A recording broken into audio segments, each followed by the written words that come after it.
Don't forget to subscribe! Hi everyone, welcome back to our channel. This is the Life Lights, and this is a tribute theory video on why Heihachi Mishima cannot return to Tekken 8 due to Unsho Ishizuka's passing 2 years ago and the character's death 3 years ago. So before we get started, let me assure you that when a Japanese voice actor dies, the gesture in Japan or Asia is that they cannot recast unless it's like Sonic or Sailor Moon that can't be written out due to relevancy like Bulma and Dr. Eggman. But for Tekken, that's another story. So let's discuss this first. But spoiler alert. So if you really want to miss it, just go to the timestamp that you see on your screen here, or view it at your own risk. Heihachi Mishima is the former mascot of Tekken and antagonist, and he is voiced by the late great Unsho Ishizuka, aka the Japanese counterpart of Jameson Prince for the Blood Vengeance movie, and Jake Carter Cathcart for James and Meowth on Pokemon the series, and Kevin Michael Richardson for Soul Calibur 2.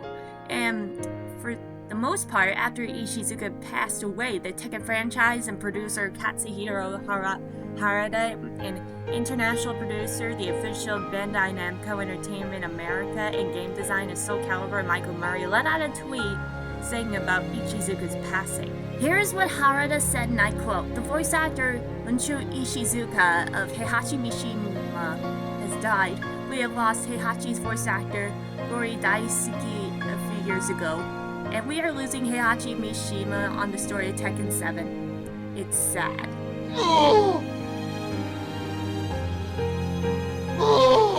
Because of this passing, his last work is Incineroar in Pokemon the series and Super Smash Bros. Ultimate.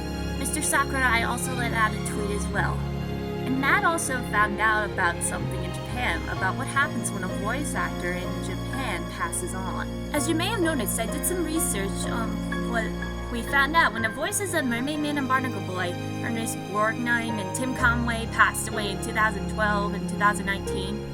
Vincent Waller, the creative director of SpongeBob, stated that the passing of the duo Ernest and Tim, the superhero roles were non-speaking cameos, as they did a similar gesture in Japan. Because of this, Bandai Namco cannot recast Heihachi out of respect of Ishizuka.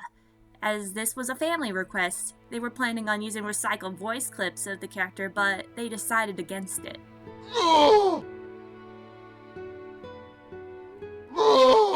Sometimes it even happens for actors as well. For example, when René Auberjonois died last year, he was actually well known as playing Odo in Deep Space Nine, and there was actually no actor to replace him.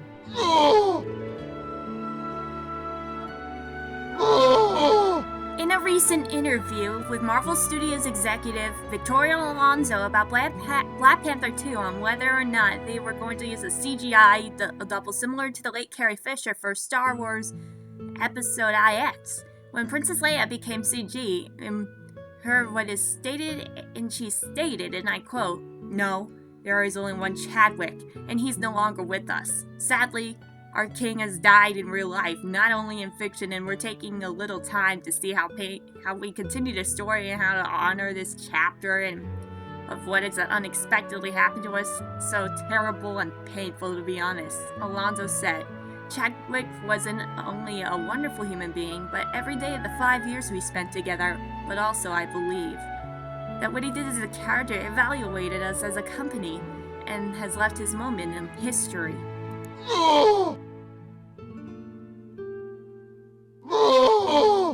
But despite all of this, Tekken 8 will focus on Kazuya Mishima versus Jin Kazama.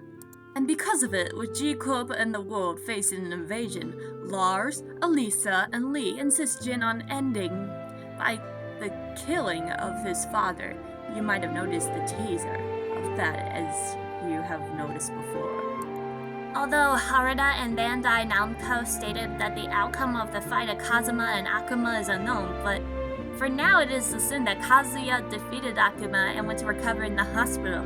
But somewhere during the time, a girl named Ling Xiaoyu has been trying to find her boyfriend since his absence. It was captured by Claudio Serafino, making her bait for his prey. somewhere Panda sensed her scent and decided to leave the tournament despite her that Heihachi called it off because nobody won the $1 million prize money. You gave away $47 million! Some people thought Claudia was dead, but for some reason,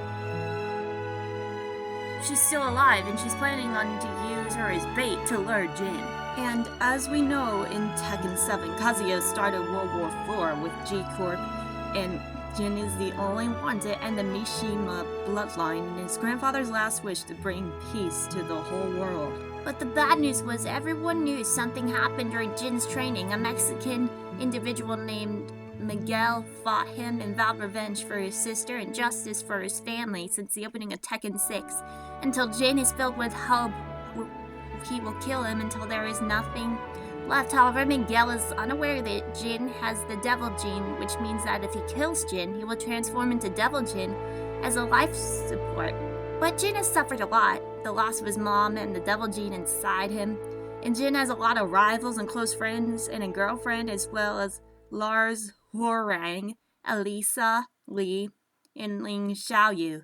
And now it's up to the 21-year-old man to save the world and put an end to the bloodline. We really hope that Jin actually is the hero this time, and let's make sure that he does his best, and let's hope that his grandfather watches down from his heaven, and let's make sure that his grandfather will always be with him in his heart. And let's hope that Bandai Namco hears this, because we're all waiting patiently. Thanks for watching. Don't forget to like and subscribe.